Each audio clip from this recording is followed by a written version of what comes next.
그러면은 어, 정, 정부 정책과 법제화라는 주제로 첫 번째 섹션을 진행하도록 하겠습니다. 한국 풍력발전 시장 정책과 산업 육성에 대하여 최덕환 한국풍력산업협회 실장님께서 발표를 해 주시겠습니다. 실장님 부탁드리겠습니다. 예, 안녕하십니까. 한국풍력산업협회 최덕환 대협력실장입니다. 저한테 주어진 시간이 딱 10분인데요. 빠르게 좀 진행을 해보도록 하겠습니다. 예, 두서없이 좀 얘기가 있더라도 큰 양해를 부탁드리겠습니다. 한국의 풍력발전 시장, 풍력발전을 포함해서 재생에너지 시장을 이해하는 데 있어서는 세 가지 요소가 중요합니다. 하나는 입지, 두 번째는 개통, 그 다음에 세 번째는 금융입니다. 입지에는 민원과 그 다음에 인허가 사항이 포함이 되어 있다고 생각을 하시면 되는데, 이 입지와 개통이 흔들리면 흔들릴수록 이 금융이 불안정해지고, 금융이 불안정해질수록 사업성이 떨어지게 되면서 사업이 불가능하거나 아니면 사업이 가능한 그런 요소로 이제 판단이 됩니다. 예, 저희 협회는 이제 현재 190여 개사가 모여 있고요. 한 5년 동안 이제 해상 풍력이 이제 그 정책적으로 계속해서 이제 이어져 오면서 거의 이제 2배 가까이 이제 늘었다고 생각을 하시면 될 것 같습니다. 그 중에선 여기 이제 대기업뿐만 아니라 이제 글로벌 기업들도 들어와 있습니다. 예. 현재까지 이제 국내 풍력 누적 설치 용량은 22년 말 기준으로 1.8기가입니다. 뭐 상당히 이제 얼리마켓으로 이제 볼 수가 있을 것 같습니다. 계속해서 이제 그 풍력은 증가를 하고 있는데, 뭐 주요하게는 이제 육상 풍력이 이제 좀 증가를 하고 있는 상황입니다. 풍력은 아까 저기 이종영 이제 그 학회장님께서도 말씀을 해주셨지만, 현재 이제 한국에서는 발전사 허가가 25기가 이상 이제 나와 있습니다. 굉장히 이제 의향이 강한 거죠. 이제 해상 풍력만 해서 25기가 이상이 나왔기 때문에 굉장히 이제 많은 그 기업들이 이제 이 사업에 참여를 하려고 하는 그런 상황입니다. 여기는 이제 저희 협회에서 연도별로 이제 준공 의향을 받아서 용량별로 이제 그 계산을 해놓은 건데, 32년까지 한 23기가가 그래도 준공이 될 수 있을 거라는 이제 의견을 받아서 이제 준공이 될 수 있을 거라는 이제 전망을 이제 가지고 있는 상황입니다. 우리나라의 이제 풍력 정책은, 풍력을 포함한 재생의 정책은 사실은 아까 이제 뭐 좀 입지하고 개통과 그 다음에 이제 그 금융에 대해서 말씀을 드렸지만, 사실은 하나밖에 없습니다. 바로 RPS라는 보조금, 이제 멀티플로 작동을 하는 보조금 정책이 이제 전부라고 이제 말씀을 드릴 수 있을 것 같습니다. 사업성을 보완해 주는 것도 이 REC라는 RPS에 이제 있는 REC라는 것으로 이제 보완을 해주고요. 주민 수용성이나 아니면 여러 가지 이제 뭐 개통이라든가 여러 이제 정책 속에서 사실은 이제 산업부가, 이 주무부처인 이제 산업통상자원부가 지능 부서이기 때문에 가지고 있는 어떤 규제나 이런 것들이 이제 있는 것이 아니라 이 RPS라는 이제 보조금 정책을 통해 가지고 모든 것을 이제 핸들링하는 구조로 되어 있습니다. 그렇기 때문에 상대적으로 타 부처에서는 해상 풍력에 대해서는 조금 생소한 편이고, 여기에 대해서 별도의 어떤 규정이 서 있지가 않은 상황이죠. 그렇기 때문에 입지에 대한 부분, 이런 부분에서는 사실은 레거시 규제들만 이제 작동을 하고 있지, 전용으로 해가지고 해상 풍력만을 위한 어떤 별도의 기준들이 다른 부처에 이렇게 제대로 세워져 있지 않다라고 말씀을 좀 드릴 수 있을 것 같습니다. 예. 최근에 이제 그 뭐 외국의 이제 사례인데요. 이제 전체적으로 코로나19 이후에 물류 비용하고 공급망 비용이 계속해서 이제 올라가면서 이제 가격들이 계속 올라가고 있는 상황이고, 프로젝트들의 이제 생산성이 계속 악화가 되고 있는 상황입니다. 한국 역시 예외는 아니죠. 그렇기 때문에 최근에 이제 프로젝트 경제성에서 굉장히 이제 많은 부분들을 이제 검토를 하고 있고, 그 다음에 전에는 이제 검토하지 않았었던 어떤 뭐 그 값싼 이제 제품들까지도 이제 지금은 이제 고려를 할 수밖에 없는 그런 상황들로 오고 있는 상황입니다. 이러한 이제 그 레거시 측면들만 있었지, 해상 풍력에 대한 전용에 대한 어떤 그 정부 정책이 뭐 거의 RPS 말고는 없었기 때문에, 해상 풍력 특별법을 통해 가지고 사실 이러한 입지, 계획 입지에 대한 법안을 좀 세우려고 했습니다. 사실은 이제 지난주 22일하고 오늘 이제 29일이 이제 법안 소위가 있었는데요. 22일에는 이제 법안이 올라가자마자 이제 원내 대표들이 이제 좀 얘기를 나누는 그 시점으로 이제 돌아갔고, 오늘은 좀 안타깝지만 이제 그 우리 이제 뭐 해풍법이나 아니면 같이 이제 있는 뭐 고준위 방패장법은 좀 쟁점 법안으로 해서 원내대표들이 나누게 됐고 오늘은 이제 비쟁점 법안만 올라가서 사실은 이제 내년 5월 총선 이전에 2월이나 5월쯤에나 한번 논의가 될 수 있을까라는 생각을 하고 있습니다. 하지만 저희 개인적인 생각을 좀 넘어서 계획 입지에 대한 수요는 계속해서 발생을 할 것이다. 이건 이제 뒤에서 또 말씀을 드릴 수 있을 것 같습니다. 그다음에 현재 이제 정부에서 하고 있는 계획 중에서 이제 풍력 고정 가격 계약 입찰이 있는데요.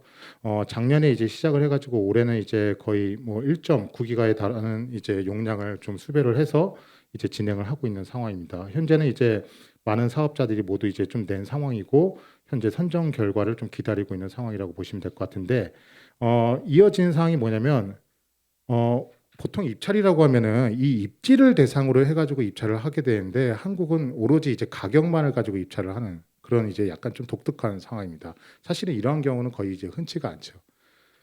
예, 뭐 특별법에 대한 이제 기본 절차는 뭐 나중에 또 말씀을 드리겠습니다. 예, 전력 개통의 애로 계속해서 이제 그 개통에 대한 부분들이 워낙 이제 많은 이제 프로젝트들이 한 번에 이제 나올 수가 있기 때문에 이러한 이제 개통 부족이 뭐 전망이 되는 상황이고요. 이걸 타개하기 위해서 뭐 해상 그리드라든가 아니면 이제 그 개통망 보강에 대한 내용들이 이제 계속 나오고 있는 상황입니다.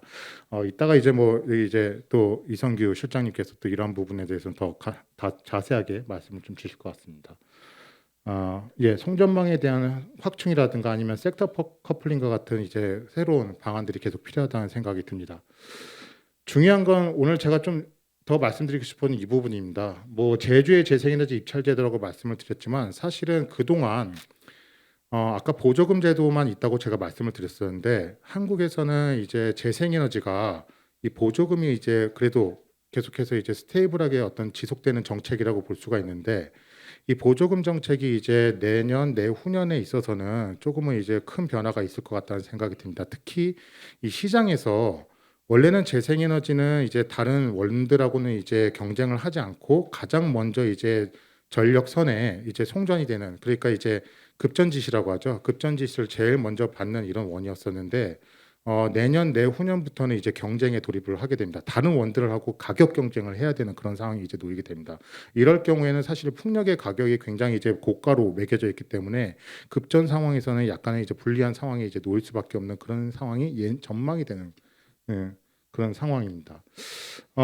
물론 이제 여러 가지 이제 보완책들이 이제 나오고 있습니다. 급전 가능한 재생에너지는 이제 뭐 CP 즉 이제 투자 보수율을 역산을 한 개념이라고 생각을 하시면 됩니다. 뭐 용량 요금이라고 해가지고 그 전력을 공급하지 않았어도 투자한 이제 설비에 대해서 어느 정도 이제 가치를 좀 지켜주는 뭐 그런 것들도 이제 주겠다고 하고 그 다음에 뭐 시장에 이제 REC 부분들도 RPS의 이제 뭐 어떤 멀티플 같은 것들도 이제 지켜주겠다라는 이제 얘기가 나오고 있죠. 그럼에도 불구하고 간헐성에 대한 제대로 된 보완이 없이는 아니면 가격에 대한 어떤 다른 원들과 뭐 그 재생에너지뿐만 아니라 다른 원들과의 그런 이제 경쟁이 이제 제대로 이루어지지 않으면은 급전 자체가 안 되기 때문에 이런 부분에서는 사실은 약간 시장에서 저희가 이제 불안정성이 좀 높아지는 그런 상황이 되겠죠. 지금 사실은 우리가 이 풍력이 스테이블하게 어느 만큼 이제 시장의 규모에서 차지하는 용량이 크지가 않기 때문에 이것들을 이제 어떻게 타개를 할 것이냐, 어떻게 많은 용량을 깔고 어떻게 가격을 내릴 것이냐, 어떻게 가능성을 보완할 것이냐가 한꺼번에 숙제로 오게 되는 그런 상황이 될 수가 있습니다. 급전지 시장에서 과연 우리 풍력이 정말로 이게 급전의 순위에서 채택이 될 수 있을 것이냐. 물론 여기에는 이제 RPS의 어떤 멀티플까지 다 적용을 해가지고 가격이 매겨지고 여러 가지 이제 그 메커니즘이 작동을 하겠지만 그럼에도 불구하고 원별 이제 경쟁력을 빨리 갖춰야 되는 아니면은 그러한 부분에서 정부한테 빨리 요구를 해야 되는 그런 상황이 될 것입니다.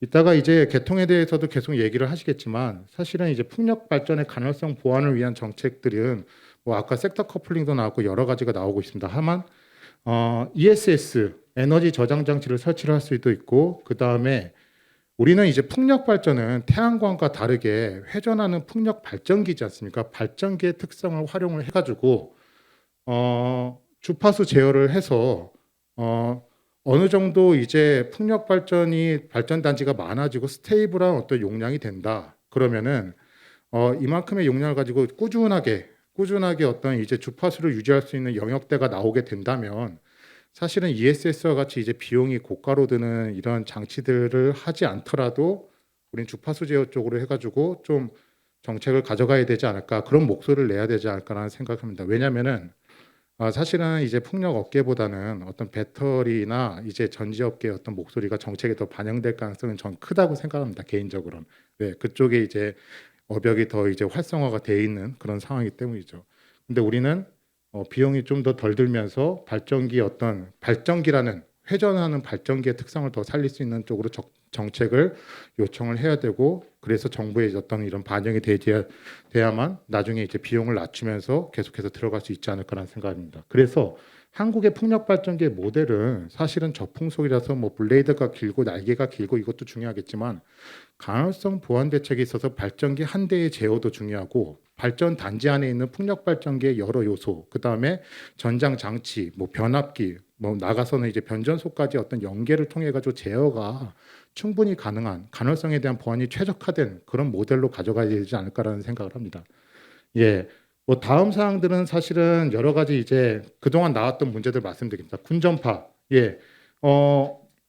500피트 이상 하면은 레이더에 간섭이 일어난다는 문제죠. 그래서 이제 하는데 높이 500피트면 150m인데 이 이상으로 이제 설치를 할 수밖에 없습니다. 지금까지 나오는 3메가 예전 모델만 150m 저기지 이거는 할 수가 없어요. 그래서 이건 군하고 계속 얘기를 해야 되는 그런 상황이 되고요. 그 다음에 이제 외부망 가중치라고 해가지고 원래는 이제 실계통에 이어진 걸 가지고 이제 멀티플 그 가중치를 정해줬었는데 그런 것들이 이제 좀 이제 규정을 더 정비를 해야 되는 그런 상황이 오고 있고, 교통 안전 진단에 대한 부분들도 해수부하고 많은 얘기를 좀 해야 됩니다.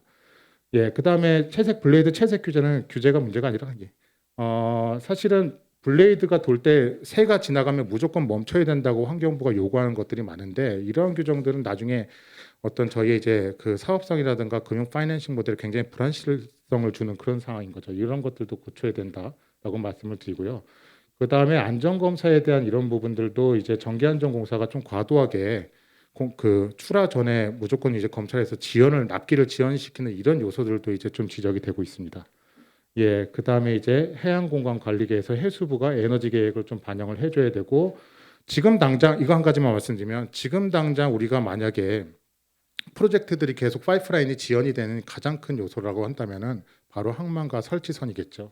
예, 지금 이것들이 모두 부재가 돼 있고 제대로 국가 계획에 반영이 안 돼 있는 상황입니다. 예, 이거는 이제 한국에는 이제 목포 신항하고 그 다음에 이제 뭐 그 포항의 영일만 정도가 이제 검토가 되고 있는 상황이고, 중량물 항구는 이 정도의 이제 규칙을 지켜야만 어느 정도 채용을 할 수가 있는데 항만 자체가 부족하다는 말씀도 드립니다. 예, 이상으로 발표를 마치겠습니다. 예, 두서가 없어 죄송합니다. 감사합니다. 예, 실장님 감사드립니다. 뭐 추가 뭐 말씀해주고 싶은 내용 토론하실 때 말씀해 주시면 될 것 같고요. 그러면은 패널 토론 시간을 갖도록 하겠습니다. 좌정으로 이종영 한국에너지 법학회 회장님께서 맡아주시고요. 나머지 패널 분들도 앞으로 나와주시고 회장님 가운데 앉아주시면 될 것 같습니다. 그러면은 마이크를 회장님께 넘기도록 하겠습니다. 안녕하세요. 반갑습니다. 저 1세션의 자장을 맡은 이종영입니다.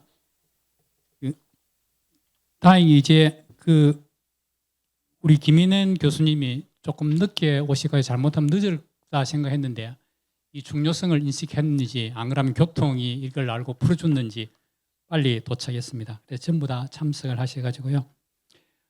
토론은 김인현 교수님 조금 빨리 왔는데도 먼저 하실 수 있습니까? 예, 우리가 프로그램에 나와 있는 순서대로 진행하도록 하겠습니다. 첫 번째는 김인현 교수님이 토론해 주시고요. 그다음에 이제 에너지와 공간 대표인 김윤성 박사님, 그다음 애기평 성진기 박사님이 토론해 주시겠습니다. 예, 여러분 반갑습니다. 저 김인현입니다. 예. 예, 우선 이런 큰 세미나를 이 해상 폭력 관련해서 이렇게 연단에 대해서 상당히 감명을 많이 받았습니다.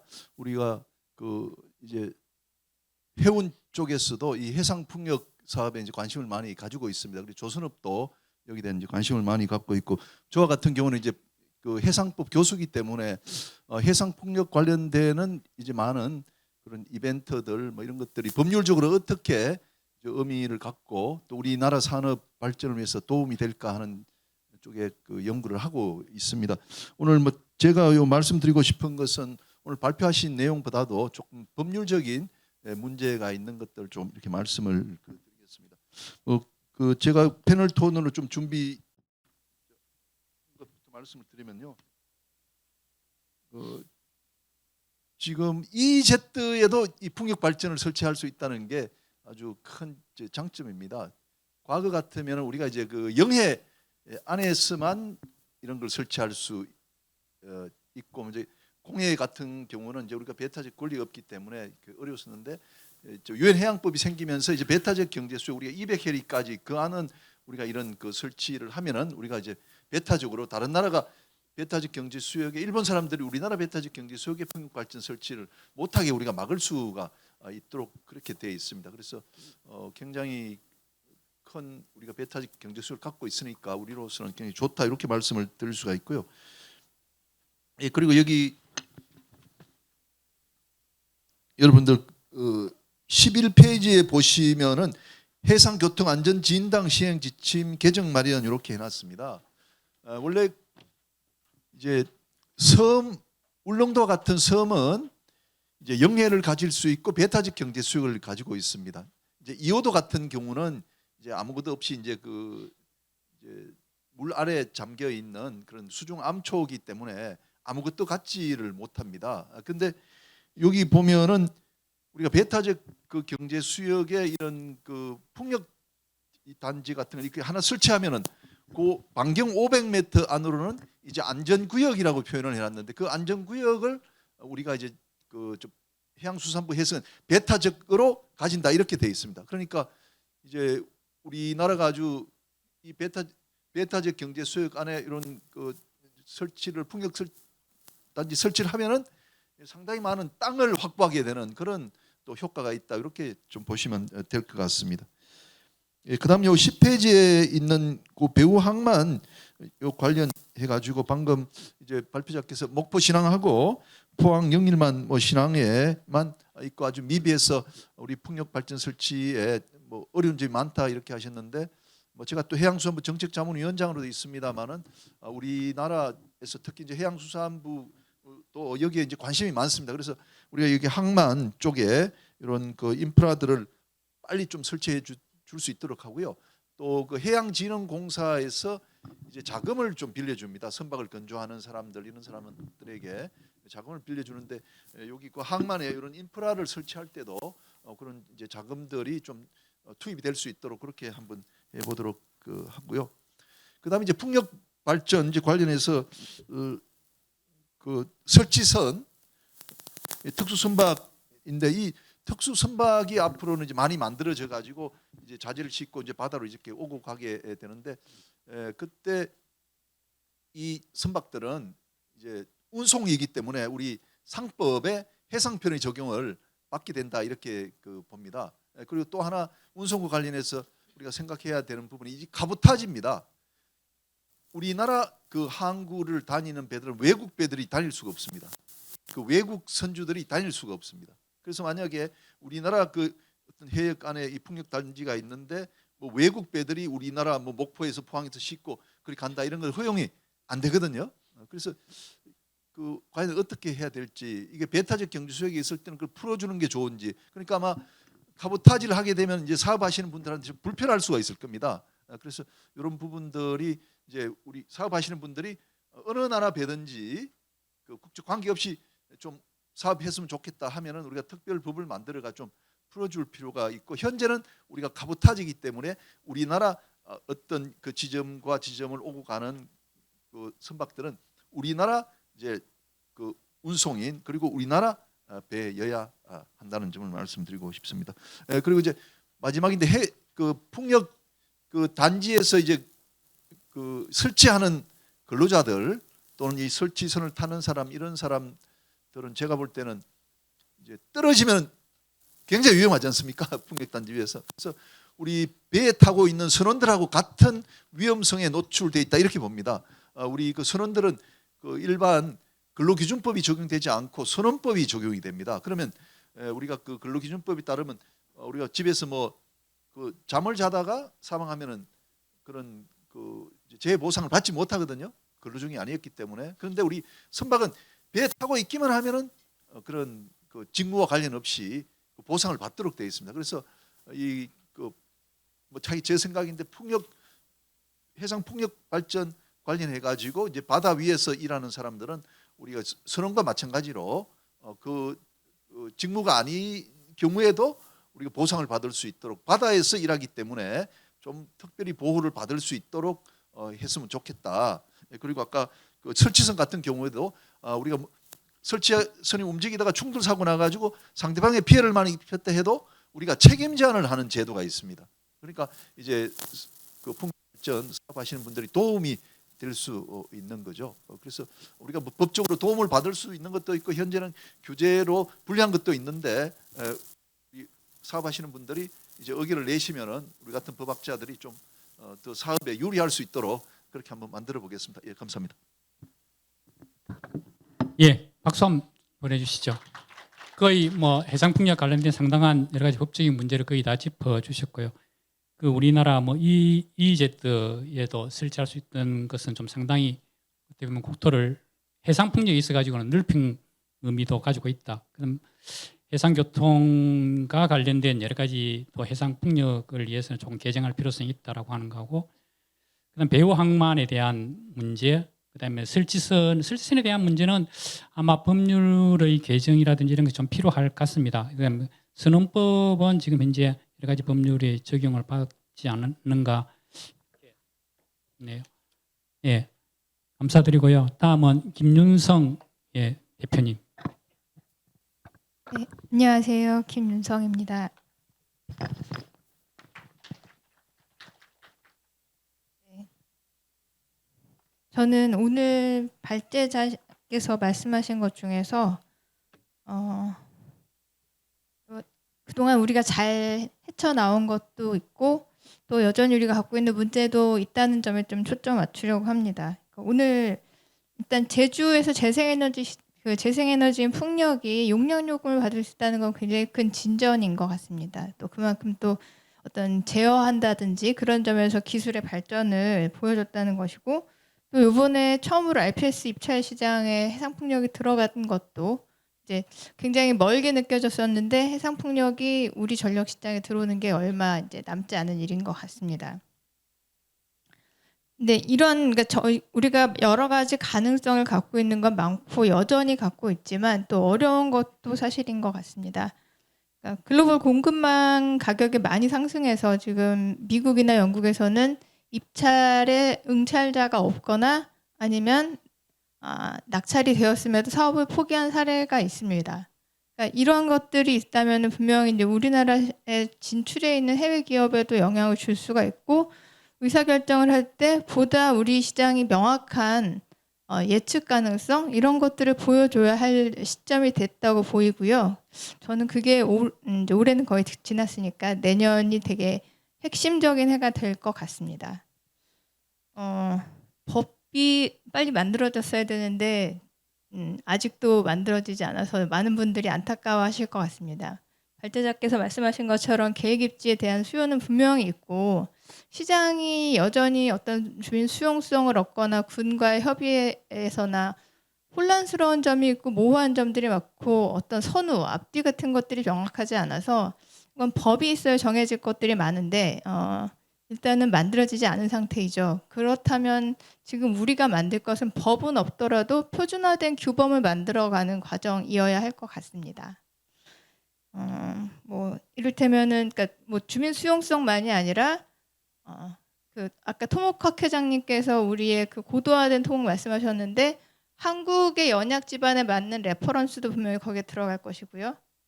뭐 주파수를 맞춘다든지 그런 것들도 포함하고 여러 가지가 한국의 풍력 발전 단지의 시스템에서의 레퍼런스라는 것으로 만들어갈 수가 있을 것이고, 오히려 이것들을 한국 기업들이 준비를 한다면 외국 기업에 요구할 수도 있을 것이라고 생각을 합니다. 네, 전반적으로는 앞서서 김민영 교수님께서 말씀해주신 내용들에 저희도 포함되기 때문에 하나만 더 보태자면, 그러니까 저희가 보조금이라고 표현을 하지만 그러니까 어떤 비용을 보전해 준다는 점에서는 의미는 유사한 점이 있지만 RC는 서차지죠. 그러니까 가상금이죠. 이거는 보조금은 아닌데, 왜냐하면은 재원이 정부의 예산에서 나오는 것이 아니라 전기 소비자의 그 전기요금 납부에서 나오기 때문입니다. 그래서 제가 수용성을 연구하는 사람임에도 불구하고 이익공유를 지나치게 갖고 가면 안 된다고 주장을 하는데, 그 이유가 전기 소비자들의 납부할 부담의 크기가 커지기 때문이거든요. 그래서 그 점을 좀 생각을 같이 해보면 좋을 것 같습니다. 네, 이상 마치겠습니다.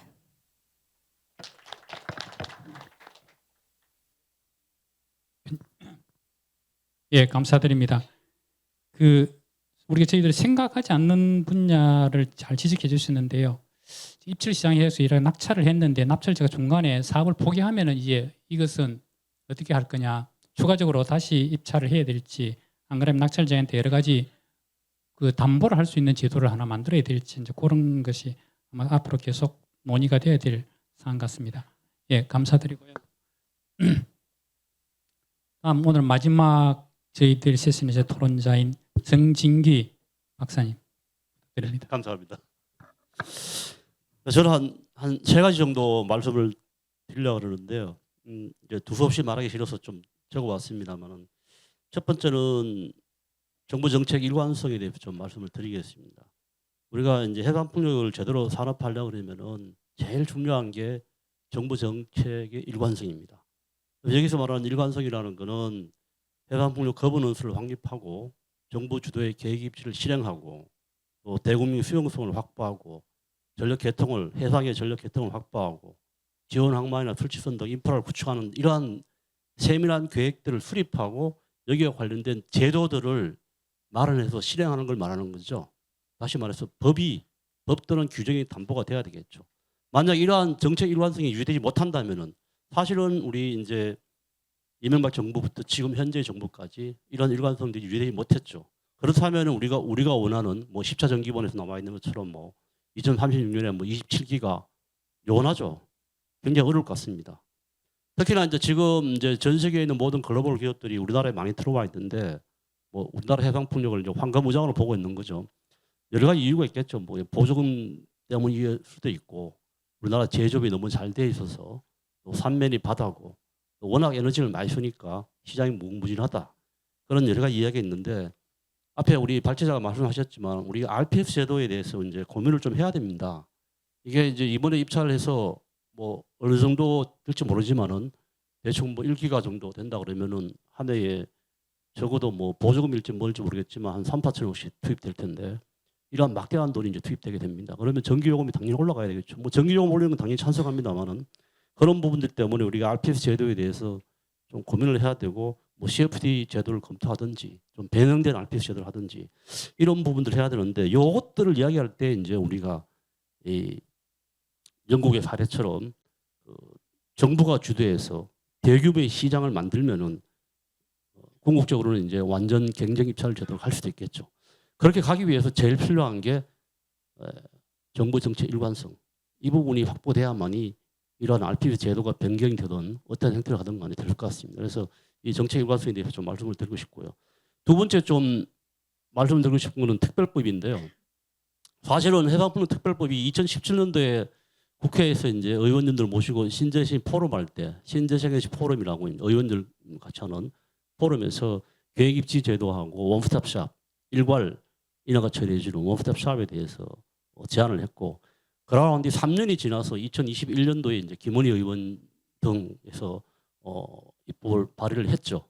그리고 다시 2년 반이 지나서 올해에 이제 또 두 분의 의원님이 또 올 초에 또 발의를 했습니다.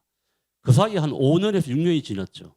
그러면서 이제 앞에서 말씀드린 것처럼 해상풍력 사업 인허가가 그 당시에는 5, 6년 전에는 거의 없었는데 지금 한 21기가 정도 되어 있고, 그다음에 정부 주도로 이제 공공주도 단지 개발로 이제 4개 지자체 한 13기가 정도 지금 진행이 되고 있습니다. 그래서 무슨 말씀 드리고 싶냐면은 우리가 이 수용성이나 인허가 해소를 위해서 계획입지 제도 대표가 원스톱샵 도입의 주 목적이었지만 사실은 그 사이에 5, 6년 사이에 많은 변화가 있었다.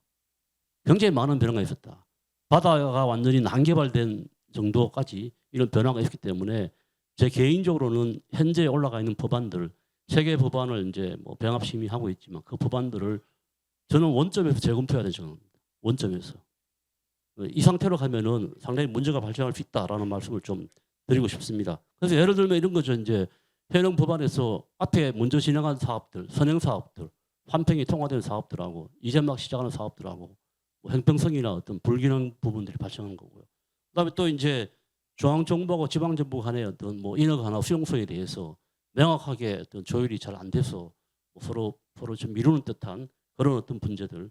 그다음에 이제 이미 난개발되어 있는 이 사업들을 어떻게 통합할 것인지, 또 그 사업들이 어떻게 출구 전략을 어떻게 마련해 줄 것인지 그런 부분들에 대한 것들이 부족하고 이 법안에 또 없는 것들이 하나 뭐냐면은 주민 수용성에 대해서 명확하게 정리가 된 게 없어요 지금.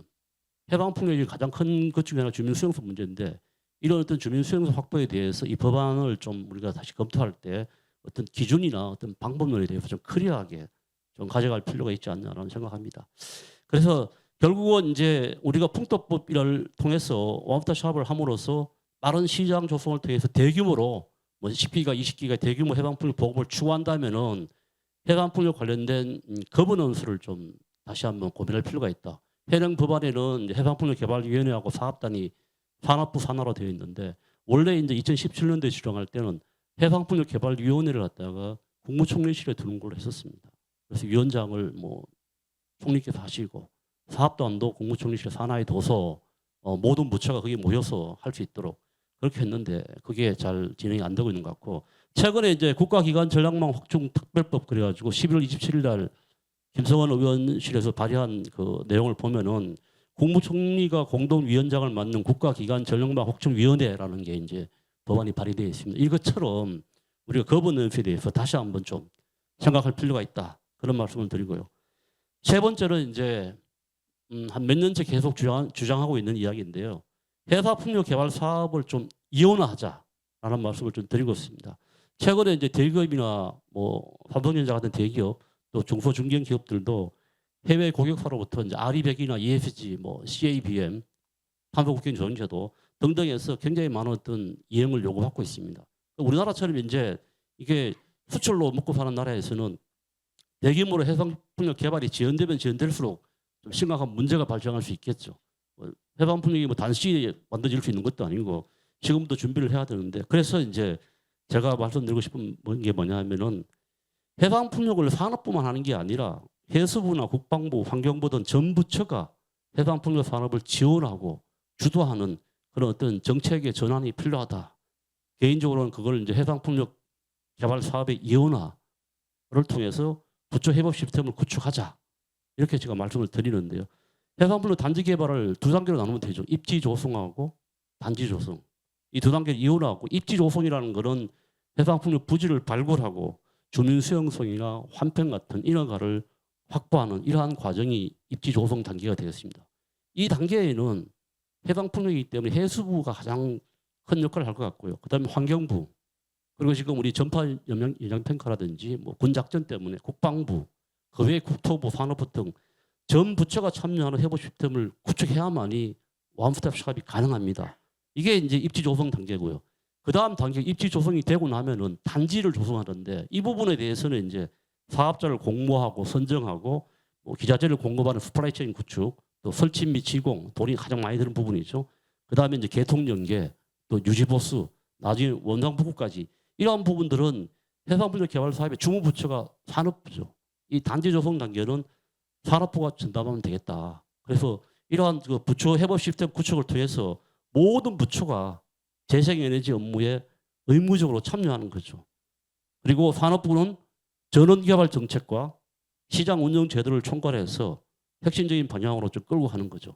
이렇게 말씀드린 이 내용도 결국은 어디에 기억을 되는지 하면 우리가 어떻게 하면 해상풍력 거버넌스를 정립하고 정책 일관성을 확보하느냐. 여기에 좀 기울여야 된다고 말씀을 드리고 싶습니다. 예, 이상입니다. 박수 한 번 더 크게 치주시죠. 예. 성모 선생님 상당히 많은 이슈를 제기했는데요. 가장 일관적인 전반적인 내용은 정부 정책의 일관성이 필요하다. 뭐 사실 이렇게 하려면은 지금과 같은 개별 입지 방식이 아니라 이 계획 입지 방식으로 이렇게 가야 되는 것 같습니다. 뭐 특별법에도 좀 상당히 여러 가지 지금 현재 3개의 법안이 제출되어 있지만은 뭐 이렇게 충분하지 못하고 다시 원점에서 3개 다 검토해가지고 통과시키는 게 좋겠다라고, 그 중에 특히 이제 주민 수용성에 대한 문제가 법률에서 특별하게 되어 있지 않고 그냥 이제 민간 협의회 정도만 있어가지고요. 그것이 좀 문제다라고 하는 거고. 그럼 해상풍력에 대한 거버넌스를 만들어서 지금 현재 산업통상자원부만 주도할 것이 아니라 전 부처가 다 공동으로 참여해서 해결하는 게 좋겠다라는 제안을 해주셨습니다. 예, 감사드립니다. 지금 지정 토론자는 3분이었는데요. 지금 들은 3분께서는 좋은 토론을 해주셨고요. 아마 이게 많은 프로에 나와신 분들이 다 이 질문할 요소가 상당히 많이 있을 건데, 우선 뭐 제가 순서대로 하고 시간에 맞춰 가지고 이렇게 뭐 차단을 하든지 제한을 하든지 하겠습니다. 그 손을 들어 가지고 이야기를 해주시고요. 이야기를 하시기 전에 소속하고 성명을 먼저 이야기해 주시면 좋을 것 같습니다. 예, 프로에서 질문 받겠습니다. 예, 저쪽에서 들으신 분. 예. 예, 제가 한국해양대학교의 이영호입니다. 제가 손을 좀 빨리 들은 바람에 그 발언할 기회를 얻었습니다. 저는 그 성진기 박사님이 말씀하신 그 해상풍력 관련한 그런 사업 주체가 어떤 여러 가지 관리 주체가 그 산업뿐만 아니라 그 해상풍력을 필요로 하는 다른 부서의 참여가 골고루 필요하겠다는 것에 전적으로 좀 동감을 하고요.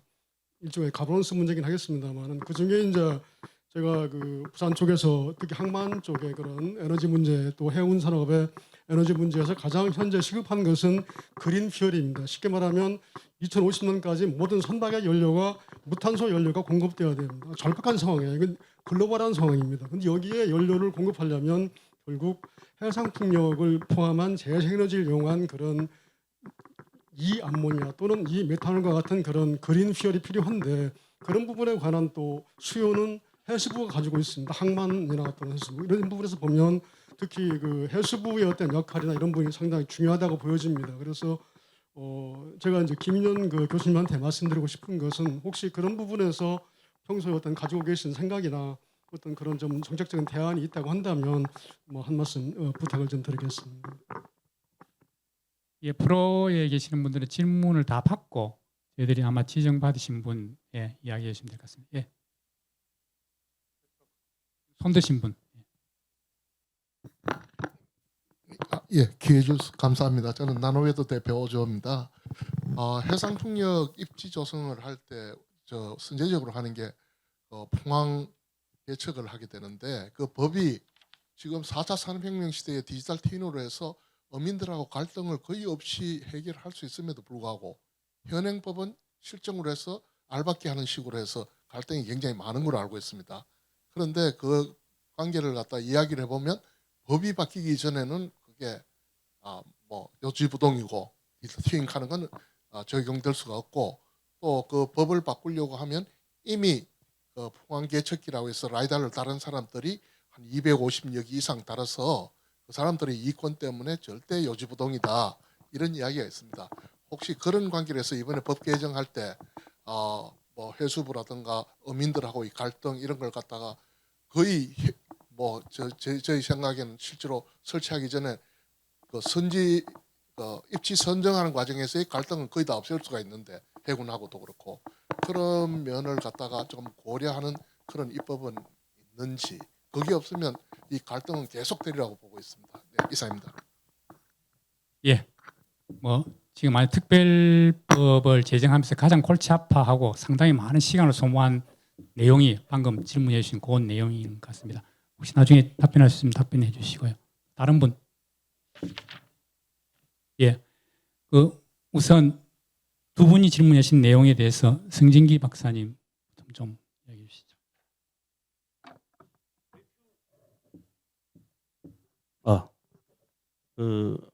IMO 국제해사기구에서 이야기하는 그런 퓨얼 부분은 사실은 우리나라한테 굉장히 좋은 기회가 될 수 있겠죠. 부산항이나 인천항에 많은 배들이 들어오는데 저는 이제 그 해외에서 이제 수소나 암모니아를 만들어서 가지고 들어온다는 그런 어떤 말씀을 할 때마다 삼면이 바다인 우리나라에 아까 우리 김일영 교수님 말씀하셨지만 EEZ까지 합치면은 100기가와트를 설치하고도 남는데 거기서 수소나 암모니아나 메탄올을 만들 수 있는데 왜 해외에서 가지고 온지 잘 이해가 안 되는 부분이 있었는데요. 가면 갈수록 이제 해사기구에서 이제 소위 말하는 녹색 선박 쪽으로 진행이 되면은 어느 정도 구성할 수 있는 게 대규모 해상 풍력 단지가 뭐 기가와트급 뭐 5기가 이렇게 돼 있을 때 바다에서 뭐 우리가 ESS처럼 배터리처럼 그냥 전기 선박에 주는 방법, 바다에서 수소를 제조해서 후진해로 수소 제조해서 바로 주는 방법, 또는 암모니아 제조해서 바로 주는 방법, 뭐 그런 것들도 이제 고민해 볼 수 있겠죠. 하지만 그런 것들은 대규모 시장이 열렸을 때 하는 이야기이고 소규모로 할 때는 별로 경제 성격과 아무런 의미가 없겠죠. 그래서 우리가 한반도에 한 50기가, 100기가 정도의 어떤 단지를 만든다면은 충분히 이제 그린 퓨얼 문제에도 대응할 수 있고 그런 어떤 먹거리가 되지 않을까 그런 생각을 해봤습니다. 그다음에 포항 예측 그 알박기 요 부분에 대해서는 제가 아까 제 토론 시간에 말씀을 드렸는데 사실은 이 법안 문제에 대해서 여기 계신 모든 분들도 입장이 다 틀릴 거예요. 이제 여기 개발하시는 분도 계시고 또는 뭐 토목이나 또는 건설 시공하시는 분들 계시고 또 뭐 터빈이나 부품사도 계시고 또 개발하시는 분들도 선행사업자, 후행사업자 다 틀린데 이 부분들을 우리가 어떻게 끌어안고 법안에 대해서 고민을 좀 할 것인가에 대해서 진짜 신랄하게 토론하고 고민해야 됩니다. 사실은 올 5월 달에 처음 우리가 이 법안에 대해서 협회에 있는 협회 회원사들하고 이야기할 때도 제가 말씀드린 게 우리가 TF를 구성해서 사흘 밤을 쉬어서라도 좀 총의를 모아서 서로 협상해서 법안을 만듭시다. 그렇지 않고 이러가면 아무것도 안 됩니다. 그런데 이 알박기 부분도 그렇게 쉬운 문제는 아닙니다. 뒤에 있는 업체 입장에서는 혼효효과 때문에 엄청난 손실을 보기 때문에 절대 양보할 수가 없고 앞에 먼저 시작하는 업체 입장에서는 우리가 먼저 시작했는데 이렇게 되니까 또 이해가 안 되는 부분들이 있고 해서 그런 결국 이런 난개발된 것들을 어떻게 출구 전략을 가지고 나갈 것인가에 대해서는 허심탄회하게 이야기를 해서 정리를 해야지 이 자리에서 답이 나올 수 있는 부분은 아닌 것 같습니다. 예, 이상입니다. 김민영 교수님 추가적으로. 예, 이용호 교수님 좋은 질문 감사합니다. 제가 뭐 질문 제대로 좀 이해했는지 모르겠습니다만은 앞으로 그 신재생 그 에너지 연료 확보도 대단히 중요합니다. 지금 이제 선박에서 그 제일 큰 선사 이제 머스크 같은 경우에는 이제 메탄올로 이제 가려고 합니다. 그런데 머스크는 이미 중국이나 큰 대륙의 메탄올 공급을 지금 거의 확보해가는 상태인 것 같습니다. 그러면 이제 우리는 아직도 손을 못 쓰고 있는데 전 세계 메탄올을 이제 머스크라는 큰 선사가 공급을 다 받도록 독점적인 지위를 갖게 되면은 이제 그렇지 않은 선박 회사들은 더 많은 비용을 지급해야 될 겁니다. 그러니까 그게 예속되게 돼 버리는 거죠. 그렇기 때문에 우리나라도 이 신재생 에너지의 공급 이 대단히 중요한 것이기 때문에 앞으로 뭐 암모니아라든지 그 메탄올 선박 자체가 운항되는 건 조금 시간적 여유가 있을지 몰라도 그 신재생 에너지를 공급받는 쪽하고는 아주 긴밀하게 나가야 되겠다 이렇게 생각이 들고 지금 그 말씀하신 신재생 에너지를 공급하는 측면은 아마도 산자부 관할인 것 같습니다. 그런데 이제 우리가 뭐 수소를 수입해 와가지고 어떤 항만의 어떤 탱커를 마련해서 이제 그 인프라에 저장시키고 하는 것은 전부 다 해양수산부 소관이거든요. 그래서 그 두 기관이 잘 합심해서 우리가 나가야 되겠다 그렇게 그 생각이 들고 적어도 이제 항만의 그런 이제 신재생 에너지 관련 인프라를 만드는 것은 이제 해양수산부 이제 관할이기 때문에 좀 열심히 해야 되겠다는 생각이 듭니다. 예, 이상입니다. 예, 답변 감사드리고요. 최득한 발표자님께서는 그 특별법에서 가장 이제 뭐 시기가 계속 늦어지고 딜레이된 것 중에 하나가 방금 프로에서 질문하신 분께서 이미 개척기를 꼽은 사람들, 그래서 유효지역을 확보한 사람들이 권리하고, 그다음 이게 우리가 특별법에서는 예비지구라든지 정해가지고 이제 그쪽에 사업지역을 정했을 때 발생되는 이런 권리 의무 충돌이 가장 치열하게 논의가 됐는데 그걸 우리 최덕한 잘 알 것 같아요. 좀 설명해 주시죠. 예, 뭐 사실은 여기 계시는 이종영 뭐 자장님을 계셔서 하실 말씀이 많은데도 이제 못 하시는 것 같지만 위원장님하고도 이제 많은 얘기를 그 사안 가지고도 이제 많은 얘기를 이제 나누고 있는 상황입니다. 최근에 이제 그 발전사 허가에 대한 기준이 이제 대폭 확대 강화가 됐습니다. 가령 이제 납입자본금 같은 경우에는 정말로 재원이 있지 않은 회사들은 처음부터 이제 발전사 허가를 좀 받기 어려운 그런 조건으로 좀 가고 있는 상황이고, 여러 이제 그 장치들이 뭐 투자 확약서라든가 여러 장치들이 이제 계속해서 마련이 됐고 이미 시행이 되고 있는 상황입니다. 사실은 그 포항개척기에 대한 어떤 그 범위 설정, 뭐 가령 원형으로 들이든 이런 범위 설정 문제는 굉장히 이제 오래 전부터 거슬러 올라갑니다. 원래는 이게 육상풍력에서 어떤 범위 설정이 이제 개척기가 안 되다 보니까 어떤 사업자가 이제 그 범위를 설정하지 않고 법상으로만 보면은 규제상으로만 보면 전 국토를 다 사업지로 지정을 할 수 있을 만큼 그런 규제가 이제 그 제대로 돼 있지가 않은 부분이 있어서 이걸 레인지를 정한 건데, 이거를 이제 해상으로 이제 가져오면서 이제 레인지를 이제 정해 놓으니까 오히려 이것이 반대로 해상에서는 이제 알밖에 이제 원인이 되는 거죠. 즉 이거를 이제 원을 그려가지고 그 영역만큼 이제 차지할 수 있게 되는 어떤 그런 이제 그 근거가 돼버렸는데, 사실은 지금과 같은 어떤 기준이 이제 설립이 됐다고 한다면은 원래 포항개척기는 사업을 할 때 계속 필요하고 사업자가 스스로 책임을 져야 되는 부분입니다. 그래서 레인지를 이제 별도로 정하기보다는 사실은 그 개척기 자체는 그냥 사업자가 설치를 해가지고 원래 그 포항자원에 대한 데이터를 취득하는 용도로만 인정을 해줘야 되는 거지, 이 자체에 대한 레인지를 설정을 해두는 거에 대해서는 지금 약간 저희는 이제 회의적인 요소가 있고, 이 사항이라고 한다면은 저희 쪽에서는 이제 뭐 정부라든가 아니면 여기 뭐 위원회라든가 정기위원회 이런 곳에 과연 이 레인지에 대한 설정이 근본적으로 지금부터 필요한 것이냐, 이게 알밖에 어떤 근거가 된다고 한다면 그냥 사업자가 그 포항이라든가 사업성을 체크하는 용도로만 인정을 해주고 더 이상은 이제 이 부분에 대해서는 약간 지위를 주지 말아야 되는 그런 요소가 생기지 않았느냐라는 이제 그 근본적인 질문을 좀 드릴 수밖에 없을 것 같고, 그러한 이제 의도로 또 요청을 드리게 될 것 같습니다. 저희 협회 쪽에서도. 그래서 그 부분은 뭐 계속 고민하고 있는 상황입니다. 예, 이상입니다. 예, 감사합니다. 김용성 대표님 혹시 추가적으로 하실 이야기? 예. 우리 성진기 박사님께서 여러 부처가 같이 하는 방식에 대해서 말씀 주셨고 이영호 교수님도 같이 동의를 하셨는데요. 저도 그 생각에 동의를 하면서도 한편으로는 다르게 생각해 보면 어떨까 싶습니다. 이를테면 지금 말씀 주신 것들이 지금 섹터 커플링에 해당하는 얘기잖아요. 전력이 가스가 되고 다시 또 다른 형태의 연료가 될 수도 있는 얘기인데 결국에 다양한 인허가를 한 곳에서 내야 된다는 뜻이죠. 근데 중앙부처는 우리가 경험해봐서 알지만 2년마다 사람이 바뀝니다. 2년마다 전혀 새로운 그 분야를 전혀 다뤄보지 않은 분들이 와서 하는데 너무 어렵습니다. 너무 어렵고, 그리고 이 인허가를 필요로 하는 곳들은 굉장히 구체적인 지역들, 이를테면 부산 신항, 목포 신항, 군산항 이런 곳인데 총리실이나 각 중앙부처에 멀리서 보기에는 좀 어려운 면도 좀 있어 보입니다. 저는 그래서 오히려 분산화 시대에 맞는 것은 지자체의 역량을 더 키워서 이 어떤 섹터 커플링의 인허가에 해당하는 능력을 지자체가 갖는 것은 어떨까. 기초는 그러니까 사업을 실제 하는 곳이라서 좀 역량을 키우기는 좀 어려울 것 같지만 광역이라면 할 수도 있지 않을까. 네, 그런 생각 좀 더 해봅니다. 네, 감사합니다. 예, 감사합니다. 저희들 약속된 시간이 다 됐어요. 오늘 우리 1세션은 이것으로 마치도록 하겠습니다. 감사합니다.